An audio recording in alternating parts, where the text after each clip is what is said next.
মা কোথায় যাচ্ছ গো? তোর বাবার বিয়েতে নাচতে যাচ্ছি, যাবি? না যাবো না, যাও। মা 1000 টাকা দাও না, একটা পার্সেল এসেছে। কত? 1000 টাকা?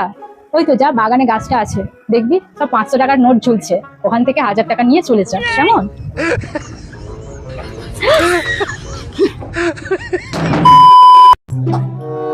মা আমার ঘড়িটা দেখেছো কোথায়? খুঁজে পাচ্ছি না। খুঁজে পাবি কি করে? বুদ্ধিটা তো অনেকদিন আগেই চলে গেছে, এখন ঘড়িটাও চলে গেছে, ওই তো আর খুঁজে পাচ্ছিস না। তোর কাছে কিছু থাকে নাকি কোনোদিনও?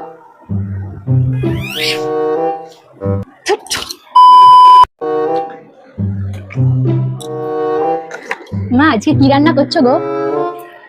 আমার মাথা দিয়ে মুড়ি ঘন্ট বানাচ্ছি, আর খাবি? ভালো লাগে না, তোমাকে কিছু জিজ্ঞাসাই করা যাবে না দেখছি।